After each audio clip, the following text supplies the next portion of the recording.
Quando uma pessoa agradecia Frei Alberto por qualquer cura, por qualquer ajuda, ele respondia sempre: Meu filho, minha filha, o verdadeiro médico não sou eu, mas é Jesus Cristo. Nós somos instrumentos que Deus se utiliza para fazermos o bem.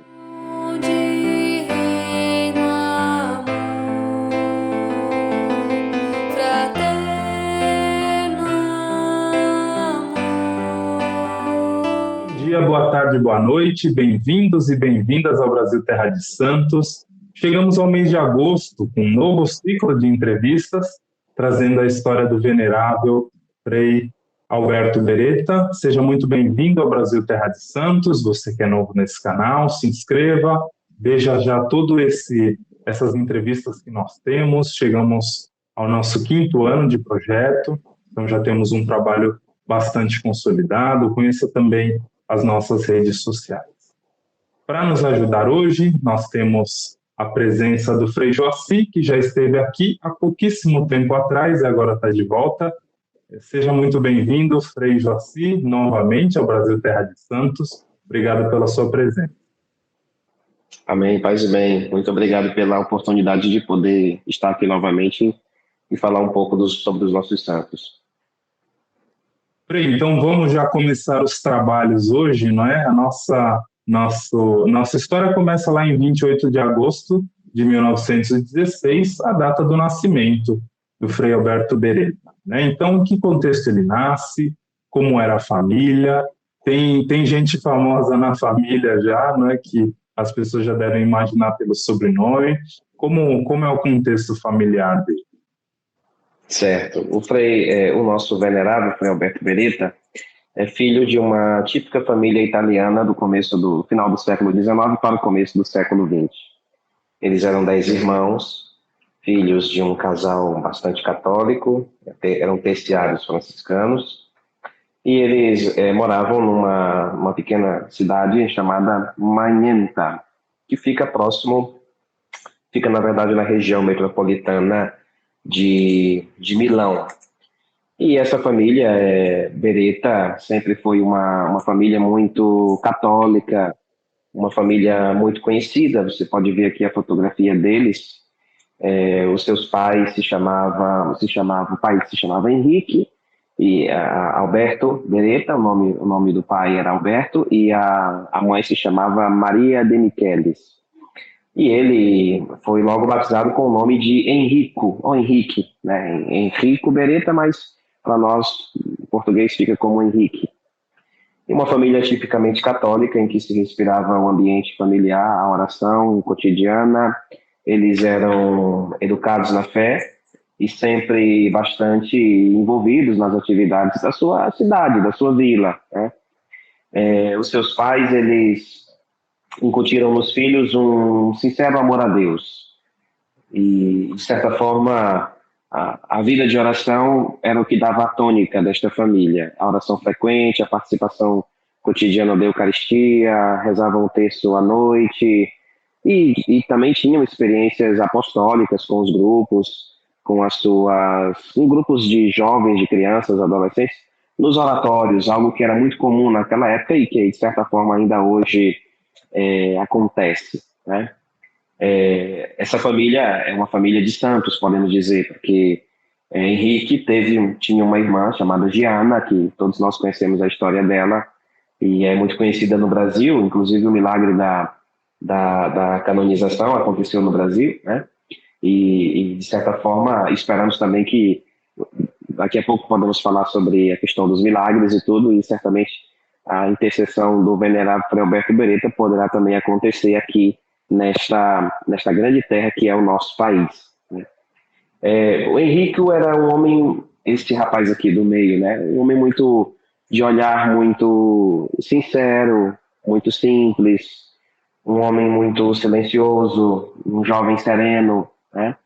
Estudioso, gostava muito de se divertir com a juventude de seu tempo, mas também cultivava com bastante seriedade aquilo que era próprio da sua responsabilidade como família, né? Nós precisamos entender também que, nesse período, a Itália vivia um período de reflexo, embora não envolvida efetivamente na Primeira Guerra Mundial, podemos dizer assim, mas sofreu bastante com pequenas guerras civis, pequenas contendas, sobretudo no norte da Itália desse tempo, até se envolver mesmo no grande conflito bélico já da década de 30 em diante, né, a chamada Segunda Guerra Mundial.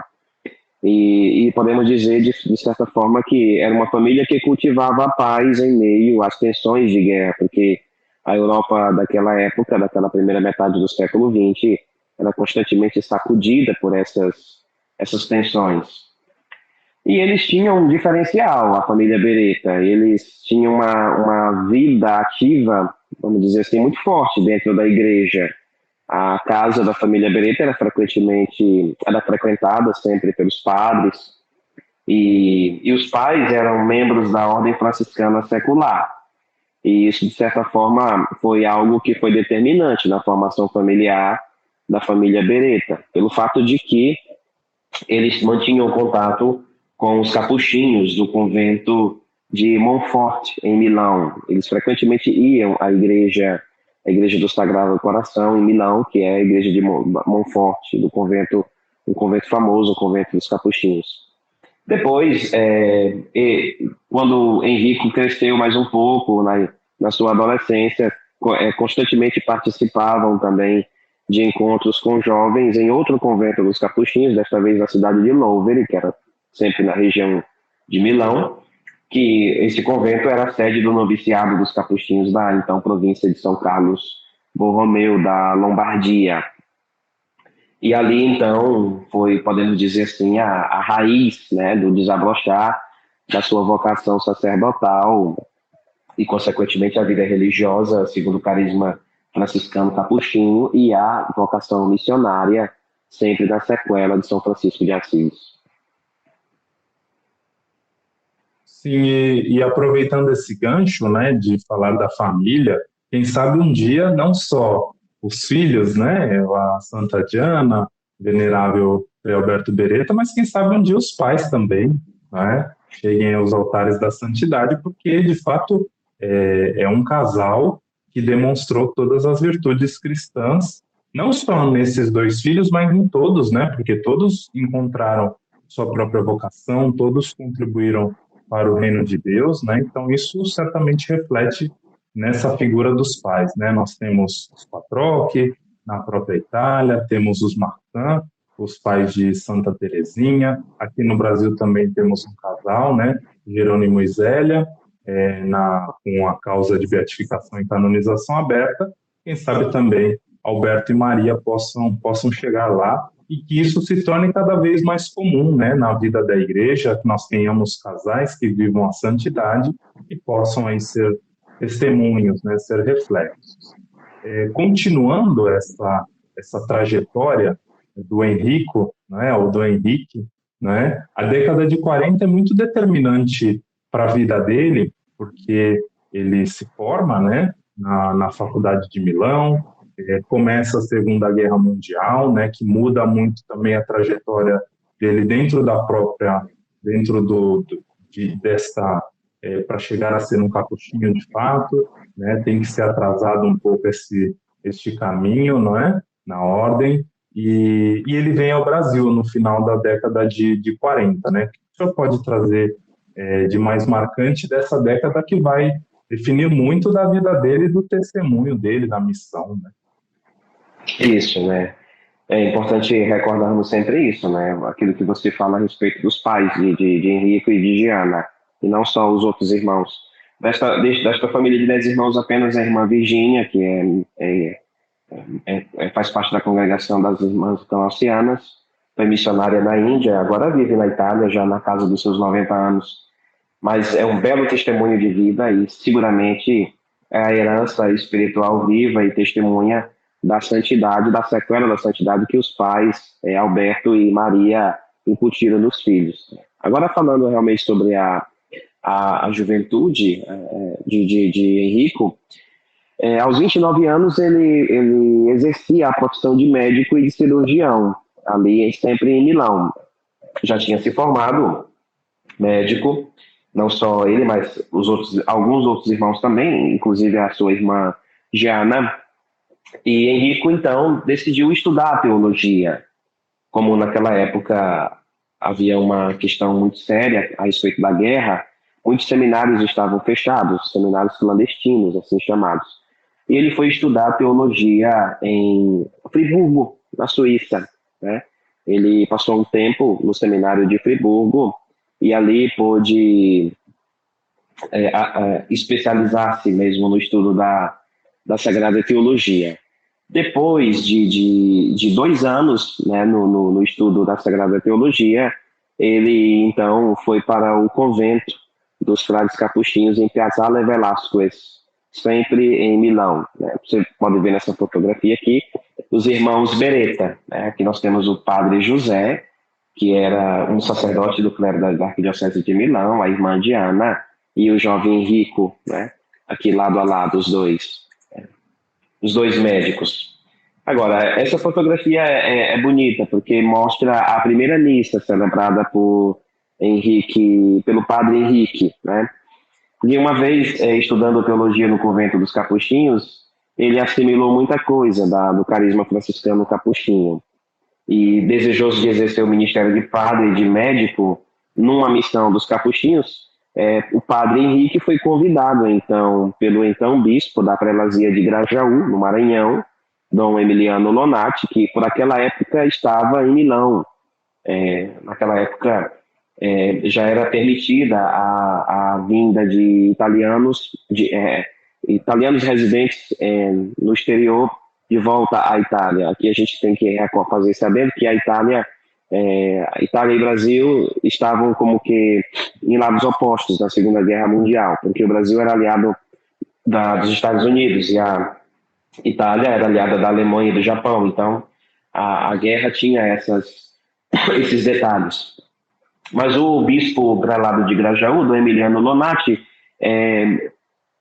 aceitou encardinar, né, o padre Henrico na sua prelazia, de modo que ele deu a permissão ao então arcebispo de Milão, cardeal Ildefonso Schuster, para que lhe conferisse a ordenação sacerdotal, o que aconteceu no dia 13 de março de 1948, na igreja de San Bernardino Aleosse, sempre em Milão, né? Essa igreja é uma igreja muito bonita, muito conhecida. Ainda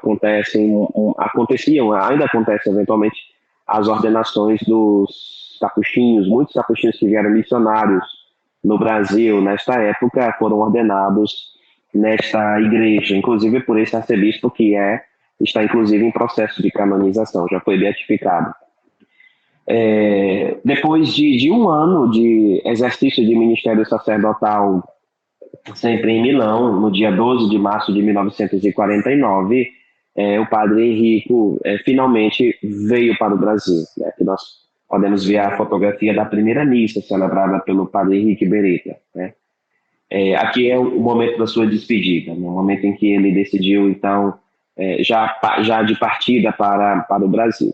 Eles chegaram no Rio de Janeiro no dia 6 de abril, né, de navio, e ali eles permaneceram alguns meses, né, no Rio de Janeiro para resolver algumas pendências de ordem de documentações e tudo mais.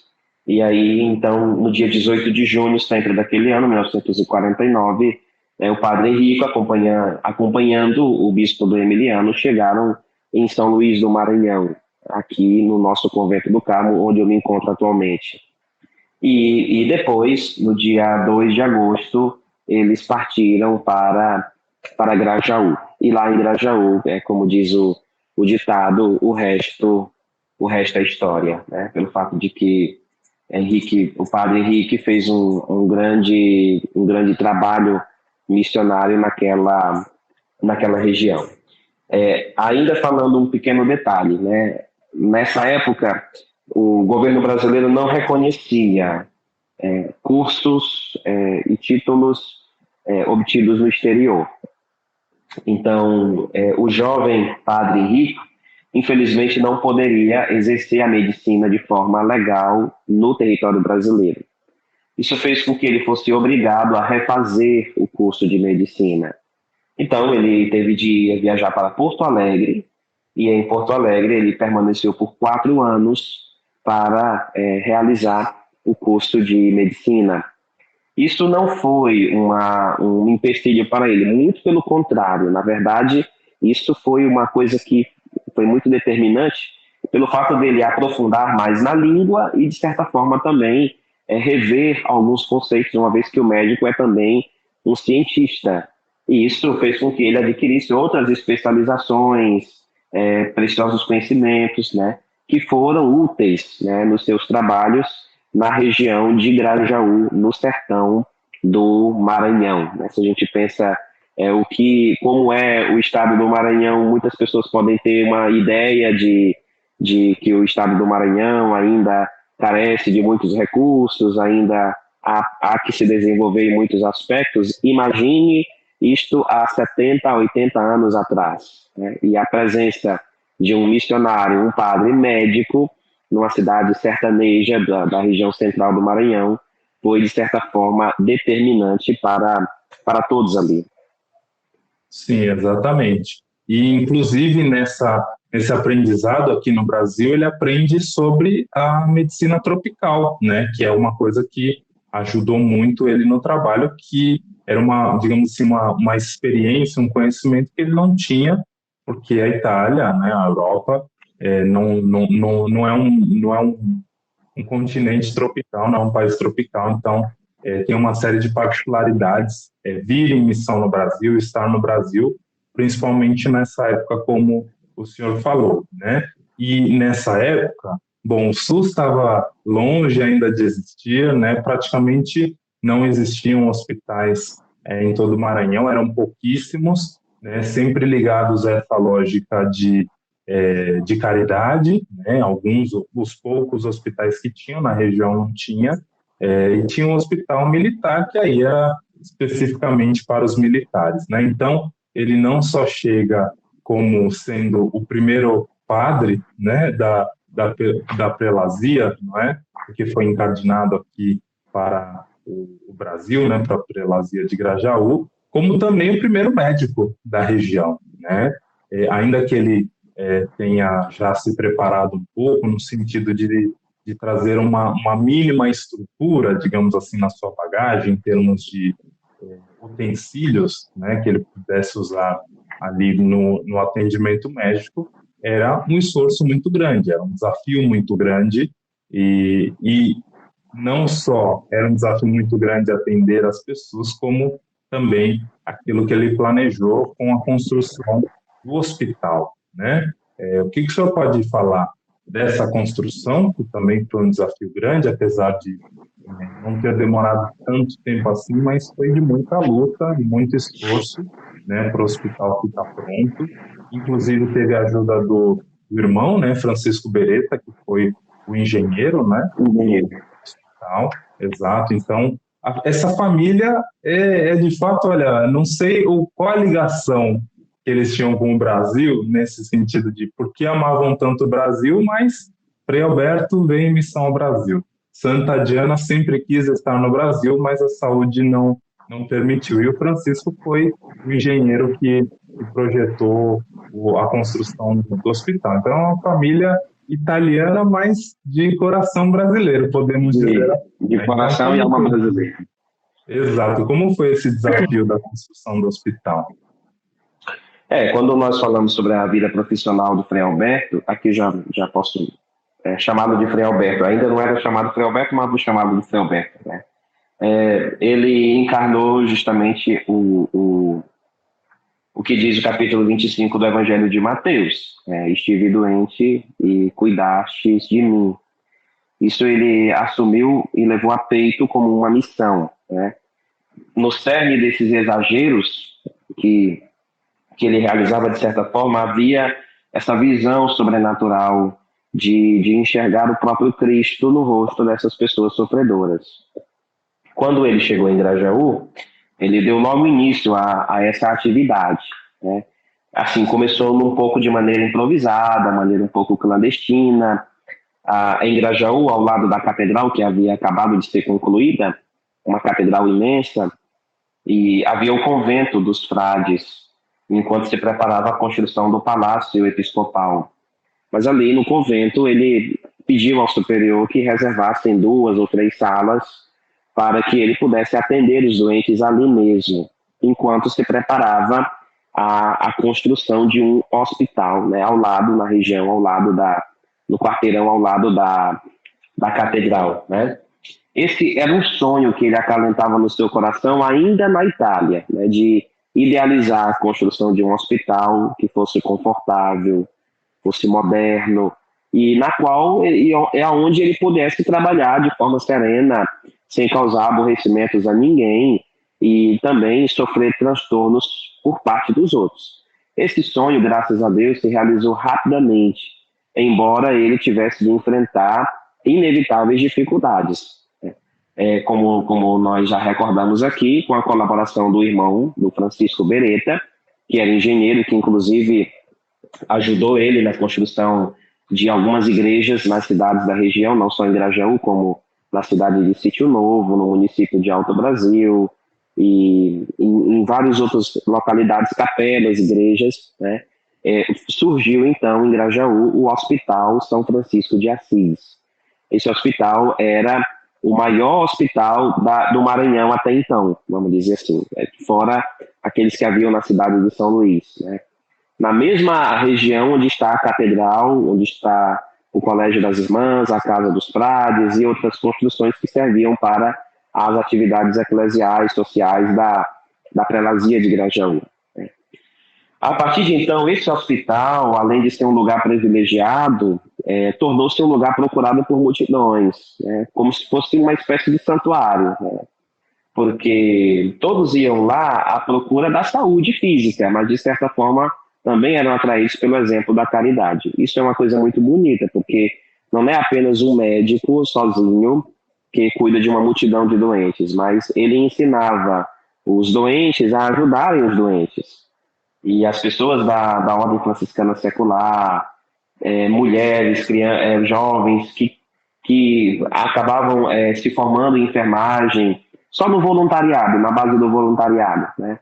Iam ajudando ele, e ele orientava, olha, você deve fazer isso, deve fazer aquilo, de modo que rapidamente ele formou uma equipe muito grande de profissionais, que ainda hoje, em muitas cidades, não só em Grajaú, como em cidades da região, exercem a medicina, exerceram a enfermagem, graças aos ensinamentos e o apoio do padre Henrique, né, de Frei Alberto Beretta. Uma coisa que também era bastante interessante é esse incentivo à caridade que era dado não só dentro do hospital, mas fora.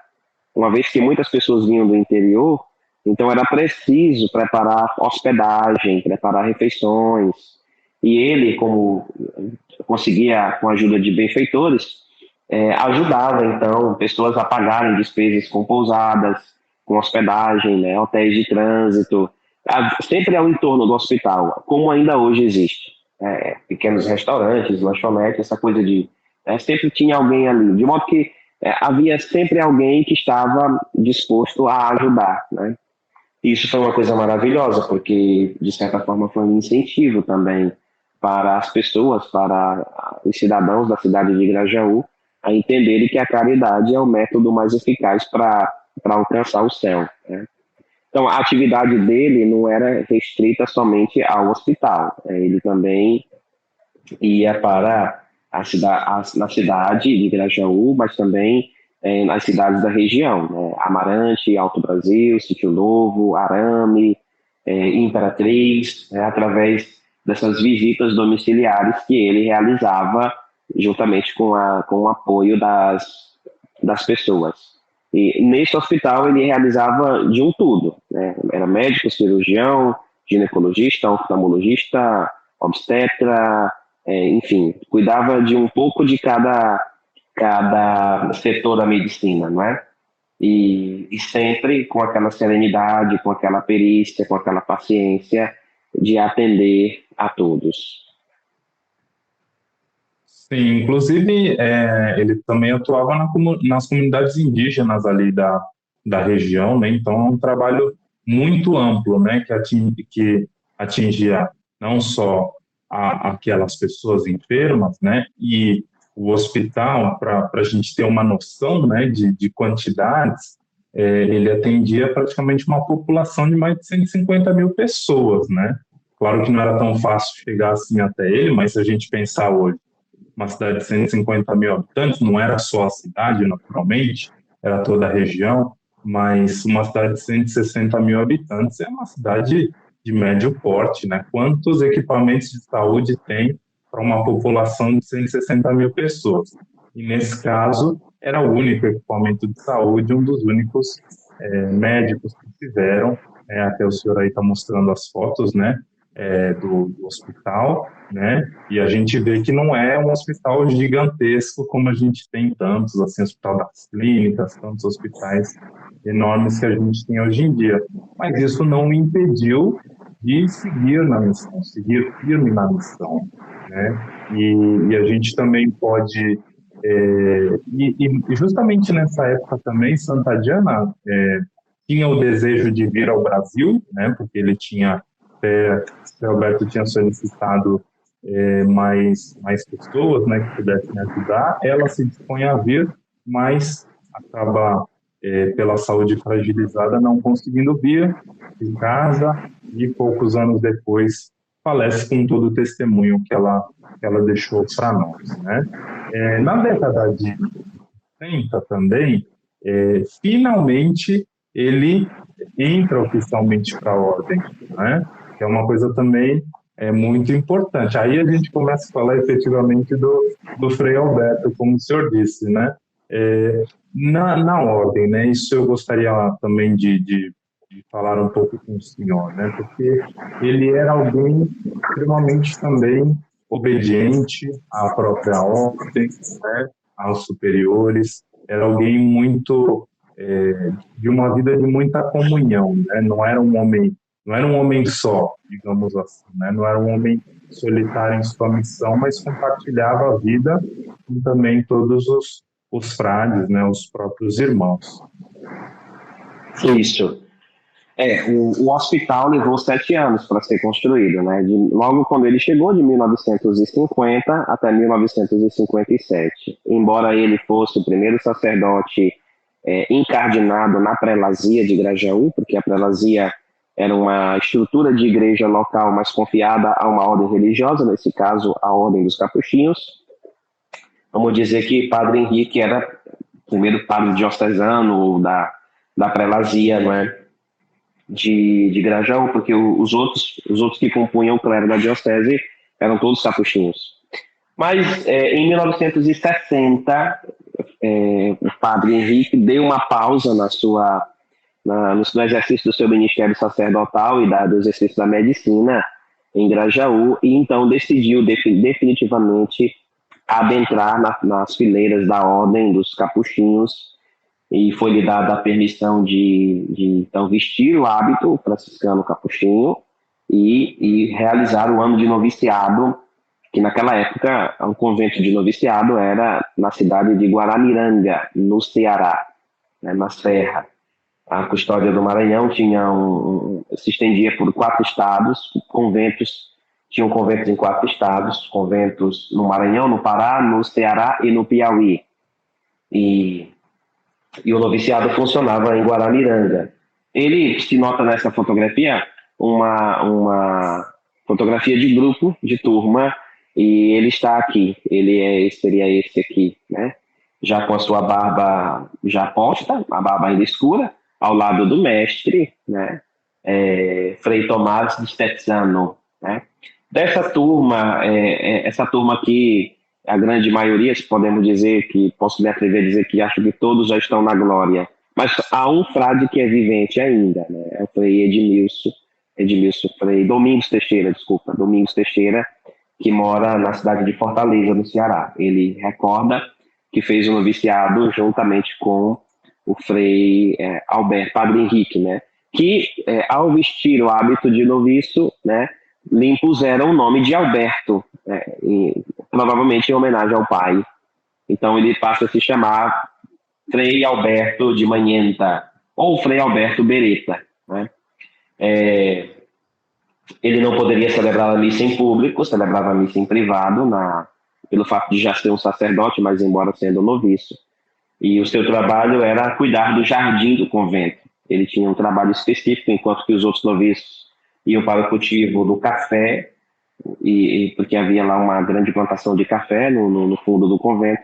Ele era responsável de cuidar do jardim interno do convento. E após ter ficado um ano de noviciado, em 1961, lá em 16 de agosto, ele emitiu os primeiros votos de pobreza, obediência e castidade, e terminando o ano de noviciado, voltou para Grajaú. Em 1964, 3 anos depois, ele emitiu, de forma solene, né, os votos perpétuos na Ordem dos Frades Menores Capuchinhos. E aí, pronto, né, Frei Alberto Beretta agora está totalmente apto e admitido à Ordem, é um frade legítimo, né, frade menor capuchinho, adscrito na custódia dos capuchinhos do Maranhão, mas a inteiro dispor e a serviço da prelazia de Grajaú, né. Eu posso mostrar aqui também mais alguma outra fotografia para mostrar para vocês. Nós vimos aqui algumas fotografias do hospital, né? E aqui se nota ele com o seu jaleco de médico, mas sempre usando a batina, sempre usando o hábito. Esse senhor aqui é o irmão Francisco, o engenheiro, né? Que veio para acompanhar, provavelmente, a construção de alguma igreja, porque se vê que o Alberto Beretta já está aqui do lado, já com um pouco mais de idade, se nota a barba um pouco mais branca, né? E um capítulo à parte a gente merece falar também, além do Hospital São Francisco, nós temos a Vila San Marino, em Grajaú, né? Toda essa vila fica afastada do município de Grajaú, e a ideia é um centro de acolhimento para pessoas com hanseníase. Naquela época havia ainda um surto muito grande de hanseníase. Hoje essa vila ainda funciona, a Diocese de Grajaú mantém esse projeto, mas, como diz a história, usando para outras finalidades. É uma vila onde existe uma comunidade de vida que trabalha com pessoas que estão em recuperação, né, de vícios e tudo mais. Ainda tem essa funcionalidade, né? Desde a sua fundação nunca deixou de ter essa vocação de ajudar a quem mais necessita. E ali ele ia todos os dias para ver, cuidar, né, verificar justamente quem estava precisando de cuidados. E uma outra coisa interessante também no exercício da medicina era o uso do enxerto, né? Alberto Beretta, ele usava muito o enxerto para cuidar, né, das pessoas. O uso de células tronco-adultas. A gente sabe que na bioética a igreja não permite de forma alguma o uso de células tronco-embrionárias, que, segundo a ciência, seria mais eficaz no tratamento de reprodução de células e tecidos e tudo mais. Mas a igreja vê isso como antiético, a igreja vê isso como um problema imoral, né? E recomenda, portanto, o uso de células tronco adultas. É verdade que a ciência diz que o tratamento é mais podemos dizer, mais longo, né? Em alguns casos ineficaz, mas, porém, não afeta a dignidade da vida humana, porque se usa a reprodução de tecidos já formados, como a placenta, por exemplo. E isso o Frei Alberto Beretta, ele desenvolvia, né? Produzia ciência, né? Vamos dizer assim, no sul do Maranhão. Naquela época já trabalhava com pessoas que viviam paralisia infantil e tudo mais. Ele utilizava essa técnica, né, dos enxertos, né, da qual operou, né, muita recuperação de muitas pessoas, né. E além do exercício da medicina, ele também celebrava a missa nas comunidades do interior, né. Você falou, né, a respeito do serviço com os indígenas. Ele ajudava bastante as tribos indígenas, o cuidado com os indígenas, mas também as vilas, né, as populações sertanejas que iam no interior, né, que moravam no interior. Então, ele sempre era disponível para fazer esse serviço. Celebrava a missa ali com os habitantes, batizava, celebrava casamentos e tudo mais. A rotina de Frei Alberto Beretta era essa. Às 4 da manhã, ele já estava de pé, rezava o ofício no coro da catedral. às 5 da manhã celebrava a missa diária lá no altar da catedral e a partir de 6 da manhã já ia para o hospital.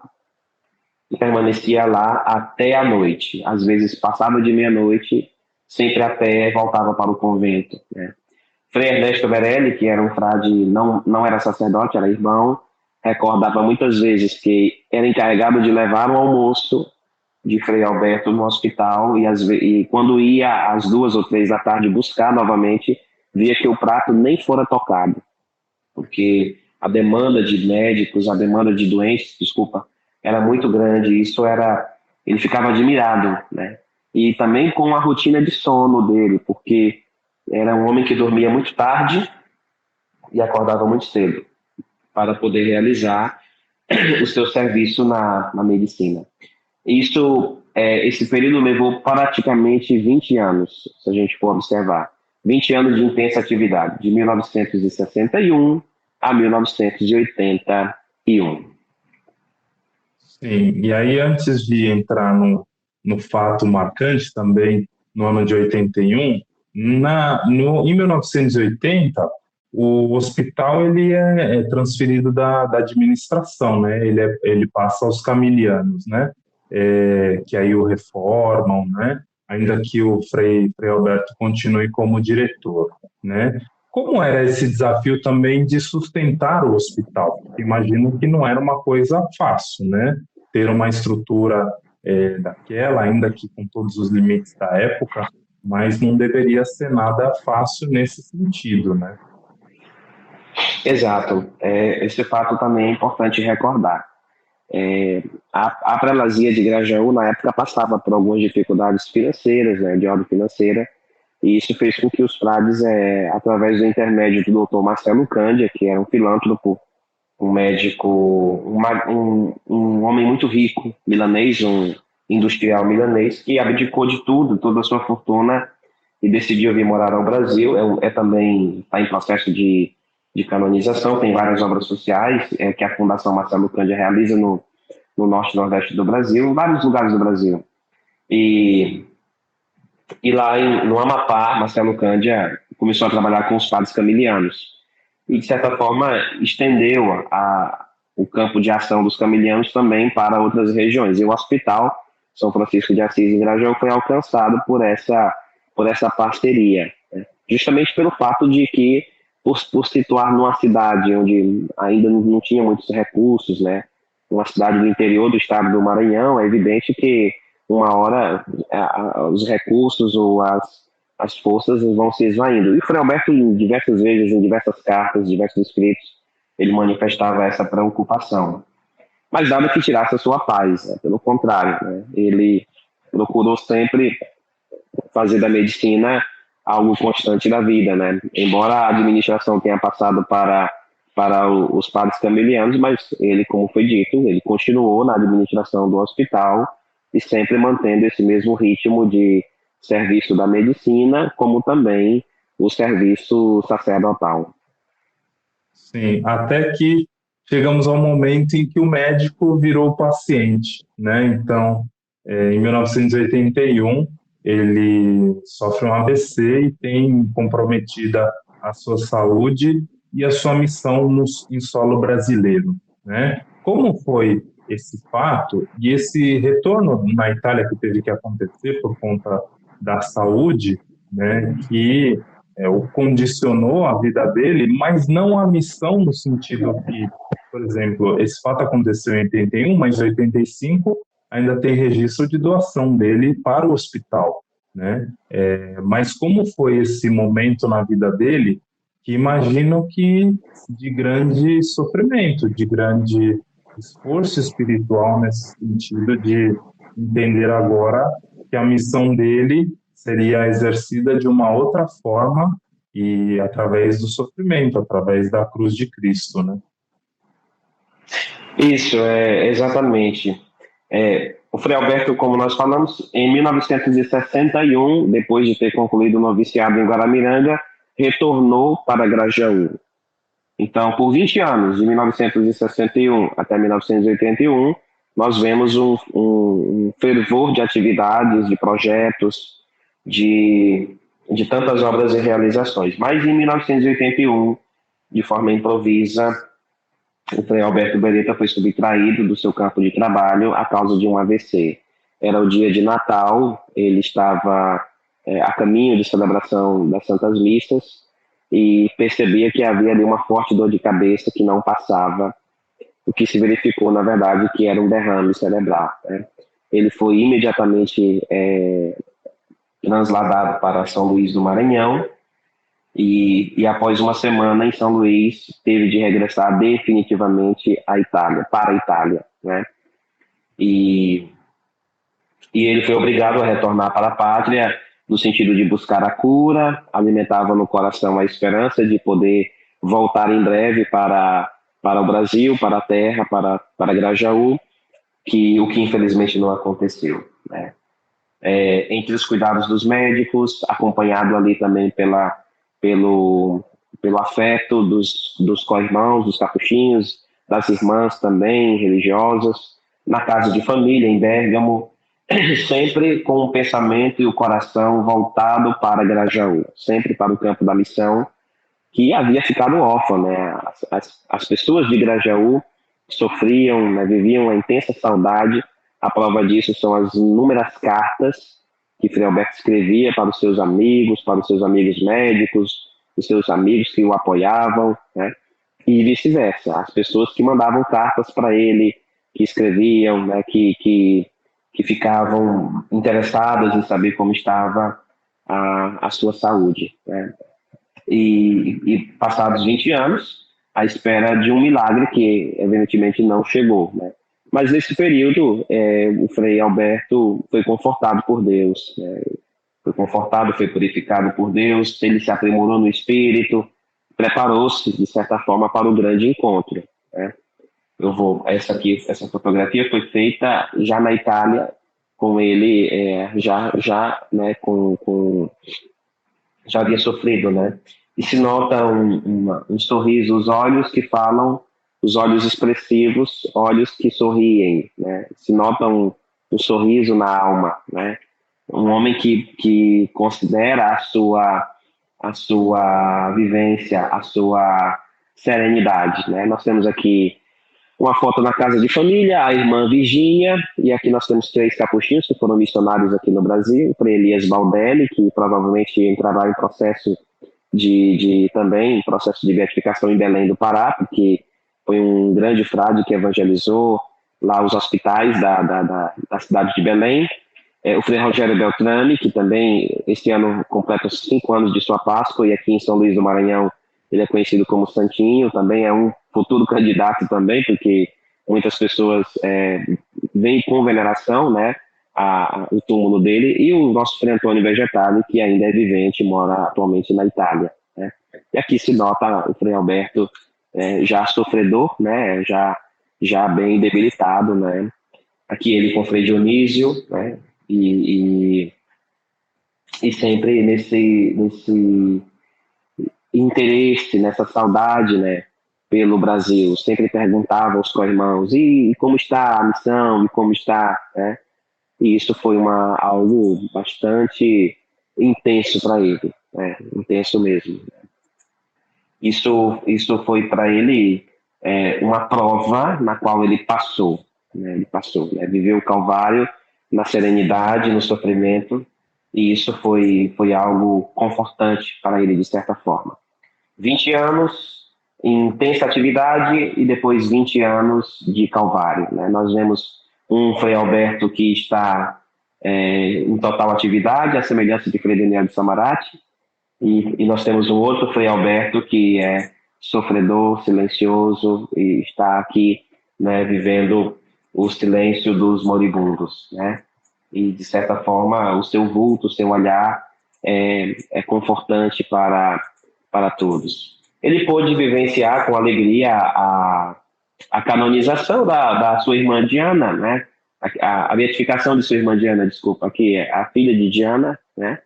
E pôde testemunhar, né, juntamente com o Santo Padre João Paulo II, né, aqui encontro na beatificação, na Praça de São Pedro, o Santo Padre João Paulo II, que se conheceram, teve teve a graça de conhecer. Bom, o Frei Alberto faleceu em 2001, né, no dia 10 de agosto, né, de 2001. A notícia do falecimento de Frei Alberto foi como um trovão que caiu, né, do céu, né, mas isso para nós foi um motivo de conforto e de alegria em saber que ele foi para junto de Deus, né? E isso para nós é um motivo de grande consolação, de grande alegria. Sim.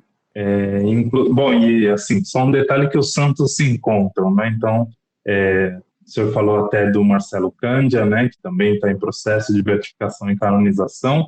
Inclusive, o trabalho dele junto às pessoas com hanseníase foi inspirado também na obra, no testemunho do Frei Alberto, né? Agora toda essa relação também com São João Paulo II, né? Agora, como ele perguntava sempre da missão, agora eu pergunto, e hoje, como está a missão, como continua essa obra toda, que imagino que não é porque estamos em 2025 que os desafios se encerraram, porque a região ainda precisa de muito desenvolvimento, tanto humano quanto espiritual, né? Uma coisa que é sempre importante destacar é que a gente vê muitos santos que buscavam o desenvolvimento integral do ser humano, né? Então, tinha toda a parte social, mas a parte religiosa também sempre caminhava junto. Então, como vai hoje a missão? Certo. Bom, na região de Grajaú, e isso a gente pode alargar o campo, né? Não só na região de Grajaú, como também no centro-sul do estado, né? Em Imperatriz e até aqui em São Luís, ainda ecoa muito forte a figura do Frei Alberto Beretta. É muito conhecido praticamente todo o estado do Maranhão, a figura do padre santo, o padre médico, que evangelizou, né, a região de Grajaú e que trabalhou, né? Muitos são as pessoas que consideram que o Frei Alberto passou realmente fazendo bem, né, a todos, tanto no corpo como no espírito. E muitos são os que se dirigem a ele pedindo orações, né, pedindo curas. A Diocese de Grajaú mantém ainda, de forma viva, um trabalho pastoral de atenção junto às populações indígenas e também continua mantendo a Vila Samarino.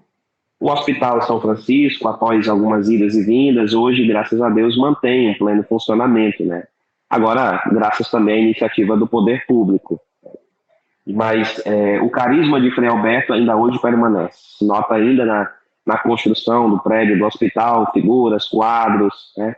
Todo dia 10 de cada mês acontece a celebração de uma missa na capela do hospital e é muito bem participado por um grupo de oração que tem. Depois existe outro grupo de oração também na cidade de Imperatriz, no Maranhão, onde lá na Igreja dos Capuchinhos, todo dia 10 se celebra. E todo ano, todos os anos, acontece uma espécie de romaria que se realiza na cidade de Grajaú, né? Atrás da catedral existe uma praça com essa estátua, essa fotografia aqui dessa estátua, essa réplica que eu seguro nas minhas mãos é uma réplica da estátua que está na praça Frei Alberto Beretta, em Grajaú.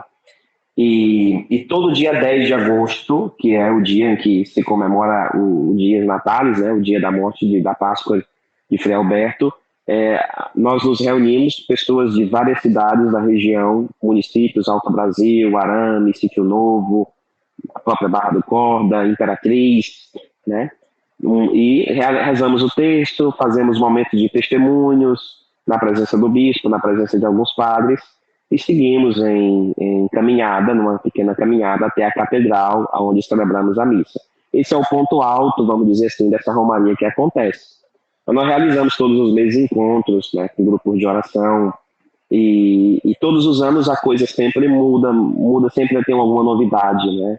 Ano passado nós pudemos conhecer o memorial que a Diocese preparou para a figura de Frei Alberto Beretta, com instrumentos que ele utilizava na medicina, o seu cálice, cartas, alguns paramentos, né? Tudo isso para conhecimento, para a visita dos fiéis, né? E agora, este ano, a Diocese está com um bispo novo. Acredita-se que o projeto, né, o empenho para a causa e para a promoção da figura de Frei Alberto será muito mais conhecido, não só na região de Grajaú, como em todos os lugares onde nós fomos solicitados, né? Nós temos as redes sociais também que nos ajudam muito, graças a Deus chegam muitos pedidos de relíquias, mas também de orações, né? E isso para nós é motivo de alegria, inclusive fora do Brasil, né? Na Colômbia, na Venezuela, da própria Itália, porque existe o nosso trabalho realizado aqui no Brasil, em Grajaú, né, na vice-postulação da causa, mas também na Itália tem uma outra vice-postulação que ajuda, né, porque o Frei Alberto Beretta faleceu em Bérgamo, né, no dia 10 de agosto de 2001, e foi a Diocese de Bérgamo que introduziu o processo. E ele está sepultado na Igreja dos Capuchinhos de Bérgamo. Então, eventualmente, a vice-postulação que trabalha mais diretamente na causa, mas não se pode falar de Frei Alberto se não se falar de Grajaú, se não se falar da sua atividade missionária. Afinal, a sua santidade começa no seio de família, na Itália, mas se expandiu de forma maravilhosa no Brasil, particularmente nesse nosso Maranhão. Exatamente. E só lembrando a quem está nos acompanhando que tem essa regra, né? Então, a causa é aberta no local de falecimento, né? Claro, tem exceções, mas normalmente é ali no local de falecimento, por isso que estamos falando de Milão, né? Bérgamo é em Milão. Bom, depois de conhecer todo este testemunho, né, tão rico, tão bonito deste homem, desta família, não é? Porque naturalmente não dá para dissociar uma coisa da outra, né? Isso é fruto de uma família santa, né? Quais são as lições que nos deixa, né? Como nós podemos alcançar a santidade inspirados nesse testemunho? Que principais lições, virtudes a vida de Frei Alberto nos traz? O Frei Alberto Beretta nos ensina, a principal lição de santidade que o Frei Alberto nos ensina é que Deus, ele está presente em todos os momentos da nossa vida. No auge, nas vitórias, mas também nas derrotas, mas também nos momentos em que nós não gostaríamos de passar, né? E isso nós devemos entender bem, que a mão de Deus, nós somos instrumentos que Deus se utiliza para fazermos o bem. Quando uma pessoa agradecia Frei Alberto por qualquer cura, por qualquer ajuda, ele respondia sempre: meu filho, minha filha, o verdadeiro médico não sou eu, mas é Jesus Cristo.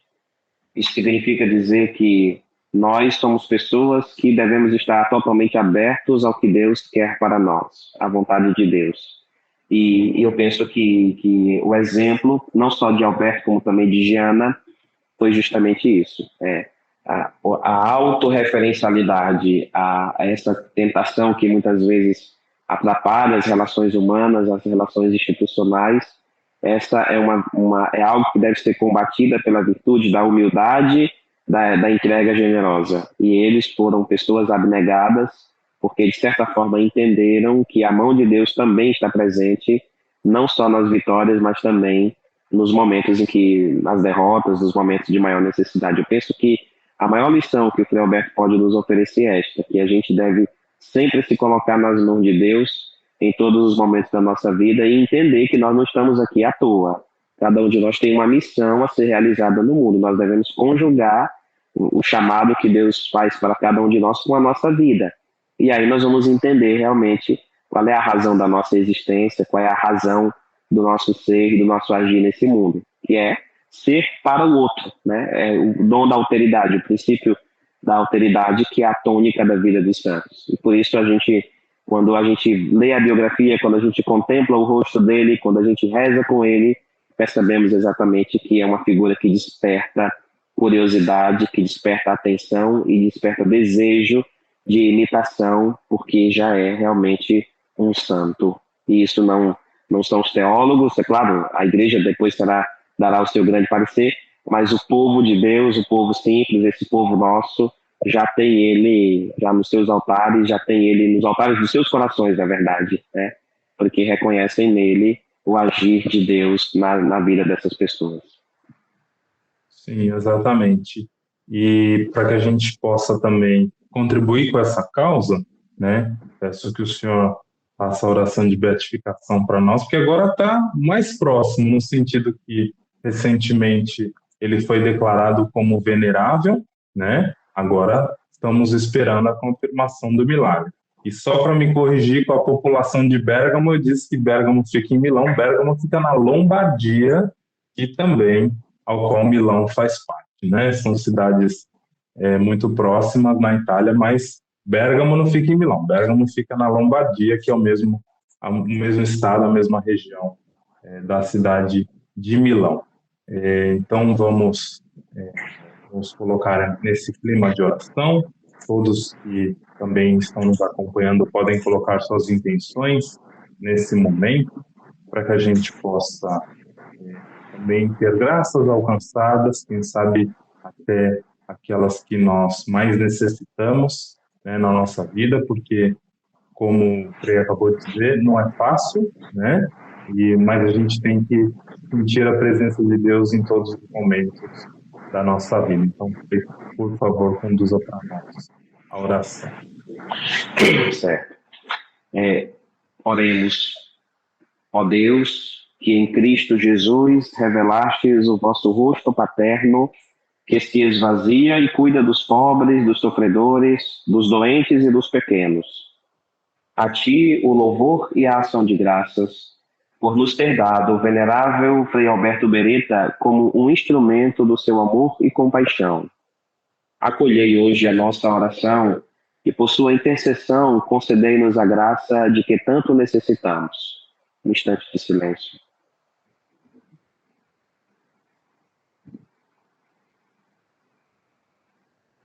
Que possamos também nós experimentar o vosso amor paterno e assim, na alegria do Espírito Santo, fazer da nossa vida um hino de louvor à Santíssima Trindade e sermos sinais do seu amor para com os nossos irmãos necessitados. Glória ao Pai, ao Filho e ao Espírito Santo, como era no princípio, agora e sempre. Amém. Amém. Muito obrigado, Frei Joaci, por mais uma visita ao Brasil Terra de Santos. O senhor falou até do Frei Elias, não é? Frei Elias Baldelli. Quem sabe, não é, no futuro, mais uma visita do senhor com mais uma causa de santidade aberta, não é, de canonização, beatificação aberta. E agradeço muito sempre a disponibilidade com que o senhor nos acolhe, não é, e recepciona cada pedido nosso. Muito obrigado. Eu que agradeço imensamente e estamos sempre à disposição. Obrigado a vocês que acompanharam essa entrevista. Até a próxima. Tchau, tchau.